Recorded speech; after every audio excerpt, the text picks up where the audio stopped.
नमस्कार। आज के इस खास विश्लेषण में हम एक बेहद ही दिलचस्प सफर पर निकलने वाले हैं।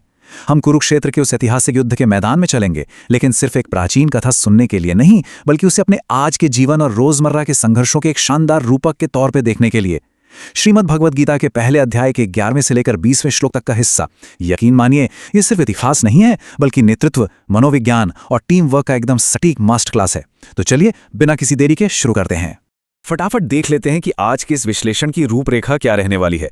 हम नेतृत्व और संगठन के सिद्धांतों से बात शुरू करेंगे, फिर शंखनाद के जरिए ऊर्जा और पहचान को समझेंगे, टीम की एकता देखेंगे, सत्य का जो एक गहरा मनोवैज्ञानिक असर होता है उस पर चर्चा करेंगे, और अंत में कर्तव्य और साहस जैसे विषयों को कवर करेंगे।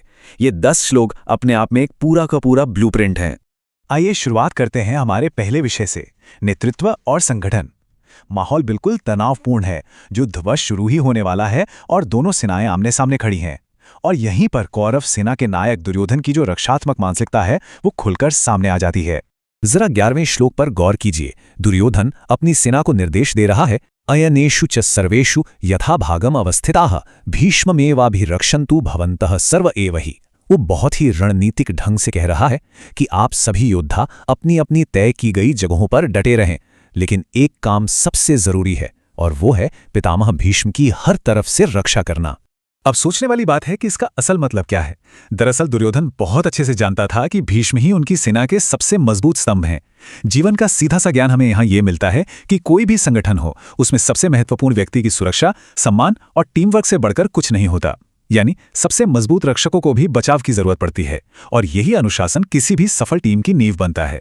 दुर्योधन के मन में जो ये घबराहट और असुरक्षा चल रही थी, वयोवृद्ध और शक्तिशाली भीष्म पितामह उसे तुरंत भांप लेते हैं। श्लोक 12 हमें बताता है कि अपने लीडर का उत्साह बढ़ाने के लिए पितामह भीष्म ने एक शेर की दहाड़ के समान बहुत ही ऊंचे स्वर में अपना शक्तिशाली शंख बजाया। और कितनी कमाल की बात है ना। ये दृश्य हमें बिल्कुल साफ साफ दिखाता है कि एक सच्चे नेतृत्व का असर कैसा होता है। एक लीडर का साहस हमेशा दूसरों का आत्मविश्वास बढ़ाता है। भीष्म का वो शंखनाद कोई मामूली शोर नहीं था, बल्कि वो एक ऐसी सकारात्मक ऊर्जा थी जिसने पल भर में पूरी कौरव सेना में जोश भर दिया।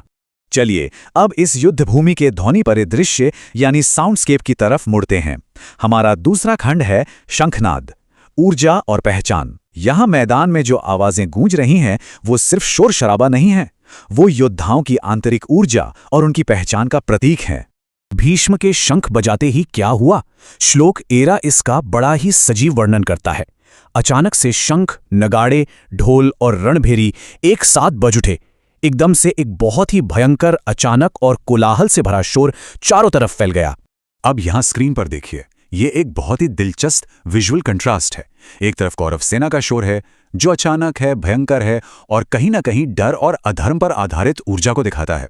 वहीं दूसरी तरफ श्लोक 14 में पांडव सेना का रिस्पॉन्स देखिए।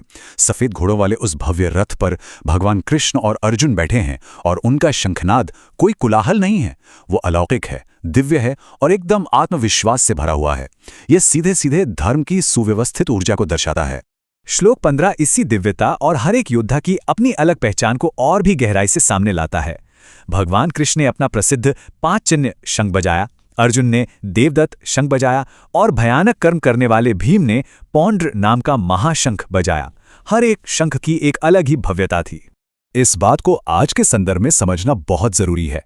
जैसे उस मैदान में हर योद्धा का अपना एक खास शंख था, बिल्कुल वैसे ही हम सब की अपनी एक अनूठी शक्ति और अलग पहचान होती है। चाहे हम समाज में हों या अपने वर्क प्लेस पर, अपनी इस असली क्षमता को पहचानना और उसे सही जगह लगाना ही सबसे अहम होता है। और यही बात हमें हमारे तीसरे खंड की ओर ले जाती है, एकता और सबका योगदान। आइए देखते हैं कि कैसे पूरी पांडव सेना अलग अलग हिस्सों से आकर एक मजबूत और एकजुट गठबंधन का रूप ले लेती है। इस टेबल पर नजर डालिए। यहाँ अलग अलग योद्धा एक साथ एक ही मकसद के लिए आ रहे हैं। युधिष्ठिर ने अनंत विजय शंख बजाया, जो बताता है कि जब लक्ष्य एक हो तो सबका योगदान कितना मायने रखता है। नकुल और सहदेव के सुघोष और मणिपुष्पक शंख परिवार की अटूट एकता की मिसाल हैं। और शिखंडी, सात्यकी और राजा ध्रुपद जैसे सहयोगियों का साथ आना यह साबित करता है कि जब बड़ी चुनौतियां सामने हों तो सहयोग और सही मित्रता ही बेड़ा पार लगाती है। इसी एकता के बीच श्लोक 18 एक बहुत ही खूबसूरत आयाम जोड़ देता है। राजा द्रुपद और द्रौपदी के पुत्रों के साथ साथ अभिमन्यु जैसे युवाओं ने भी अपने शंख पूरी ताकत से बजाए। इससे हमें ये सीखने को मिलता है कि जिंदगी के किसी भी बड़े संघर्ष में नई पीढ़ी और युवाओं का रोल कितना क्रिटिकल होता है। हर पीढ़ी को अपना योगदान देना ही पड़ता है।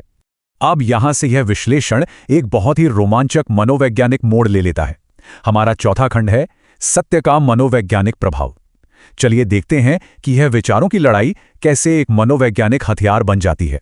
हम सबके मन में अक्सर यह सवाल उठ सकता है कि अधर्म सत्य की शक्ति से आखिर इतना डरता क्यों है। जरा सोचिए, कौरवों की सेना इतनी विशाल थी, इतनी ताकतवर थी, फिर भी वो पांडवों की उस छोटी लेकिन धर्म पर टिकी सेना के सामने क्यों कांपने लगी? इसका एकदम सटीक जवाब श्लोक 19 में छुपा है। पांडवों के शंखों की उस भयंकर और गगनभेदी ध्वनि ने न सिर्फ आकाश और पृथ्वी को गुंजा दिया, बल्कि धृतराष्ट्र के पुत्रों यानी कौरवों के हृदयों को पूरी तरह से कंपाकर चीर कर रख दिया। और ये साइकोलॉजी का एक मास्टर क्लास है। ध्यान दीजिए, कौरवों के इतने बड़े शोर शराबे से पांडवों को रत्ती भर भी फर्क नहीं पड़ा था, लेकिन पांडवों के आत्मविश्वास से भरे उस एक शंखनाद ने कौरवों का मनोबल अंदर तक तोड़ दिया।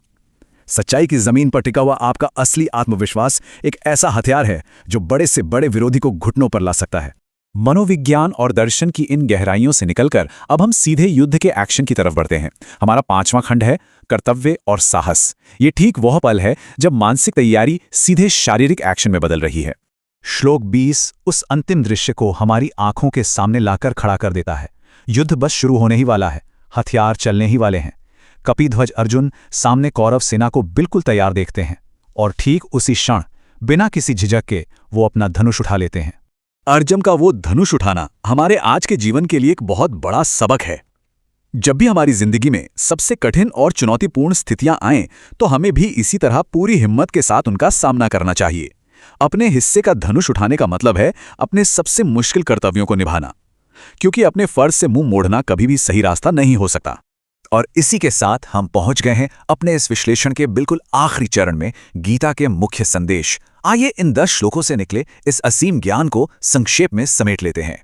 तो आज की हमारी जो समग्र शिक्षा है वो बिल्कुल साफ है। नंबर 1, अनुशासन और संगठन ही सफलता की असली नींव होते हैं।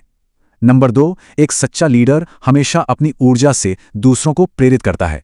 नंबर 3, सत्य और धर्म की शक्ति हमेशा हमेशा सर्वोच्च होती है। नंबर 4, आपसी सहयोग और टीमवर्क से बड़ी चुनौती को मात दी जा सकती है। और अंत में, पूरे साहस के साथ अपने कर्तव्य का पालन करना ही जीवन का सबसे बड़ा धर्म है। आज के इस शानदार विश्लेषण को हम यहीं विराम देते हैं, लेकिन जाने से पहले आइए हम सब खुद से यह सवाल जरूर पूछें कि आज हम अपनी जिंदगी की किस चुनौती के सामने अपना धनुष उठाने वाले हैं। हमारे अगले विश्लेषण में हम श्लोक 21 से 30 तक के ज्ञान और दर्शन पर चर्चा करेंगे। तब तक के लिए सीखते रहिए और आगे बढ़